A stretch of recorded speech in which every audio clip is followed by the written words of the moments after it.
The steel door slammed behind her, echoing through the briefing room like a challenge.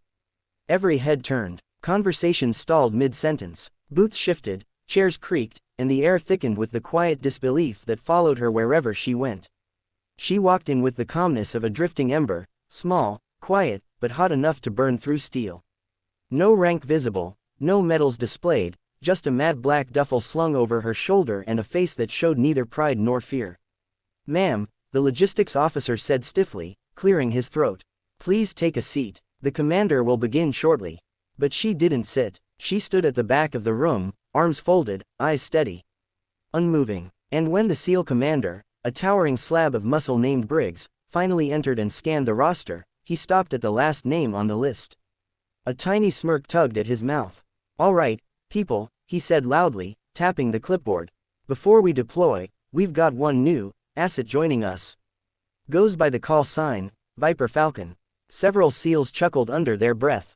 One mouthed seriously, another whispered, "Who gives themselves to animals?" Briggs snorted. "That is the most ridiculous call sign I've ever heard. Sounds like a video game username." And then, only then, did she finally step forward. The room fell eerily quiet as she stopped at the front, her boots making almost no sound on the concrete floor. "Commander Briggs," she said in a voice low enough to force the entire room to lean in, "you've been briefed incorrectly." He frowned. "On what?" She held out a sealed black binder. "On who requested me." Briggs opened it, and the blood drained from his face. The seal. The signature. The red stamped clearance level higher than even his own. The room watched in stunned silence as the man who'd just been laughing stood frozen, his jaw clenched, eyes racing through the classified pages. She was no rookie, no outsider, no gimmick call sign. She was a shadow the military denied existed. A weapon used only when other elite units had already failed. A ghost the Pentagon whispered about but had never publicly acknowledged. She was Viper Falcon, and every man in that room suddenly realized why they hadn't been allowed to know her real name. The mission. The team was being deployed to extract a kidnapped intelligence scientist deep inside a mountain fortress in hostile territory.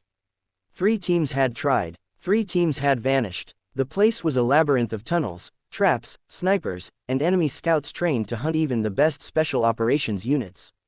Briggs cleared his throat. "So, you're the one they sent when no one else could get in or out alive." She didn't blink. "I'm the one they send when failure isn't an option." Some SEALs straightened, their earlier cockiness replaced by wary respect. Others stared at her with open curiosity. Briggs tried to regain control of the room. "All right, Falcon. It's Viper Falcon," she corrected quietly. He swallowed. "Right, you'll be advising. Tactical oversight. No need for direct engagement." But she simply shook her head. "I'm going in." Several SEALs stared at her like she'd lost her mind. The fortress was considered a suicide zone. Entering it alone was insanity. Briggs stepped forward. "That's not happening. My team goes in together." She looked him directly in the eyes. "With respect, Commander, your team won't make it past the first ridge without someone who knows how these people hunt." That stung. His jaw tightened. The room stiffened. But before pride could flare into anger, she continued softly. "I'm not here to replace your men. I'm here to bring them home." And suddenly, the hard expression in his eyes softened into something reluctantly human. The journey into the dark. They moved at dusk, silent, coordinated, ghosts on a mountainside. She took point, weaving through rocky terrain with instinctual precision. Every trap, every sniper hideout, every hidden motion detector, she spotted them before anyone else even sensed danger. At one point, a laser tripwire hid beneath a thin sheet of dust. A rookie stepped forward, her arm shot out, grabbing him by the vest with impossible speed. He froze, staring at the trap inches from his boot. How did you see that?" He whispered. "I didn't," she said. "I felt it." For the first time, Briggs looked at her not as an outsider, but as someone who was quietly keeping them alive. The final breach. Hours later, deep inside the labyrinth, they found the scientist, weak, injured, but alive. Extraction seemed within reach, until the alarm blared. They were surrounded. Dozens of armed men flooded the tunnels from every direction. The SEALs took defensive positions. Briggs cursed. "It's a kill box, we'll never make it out."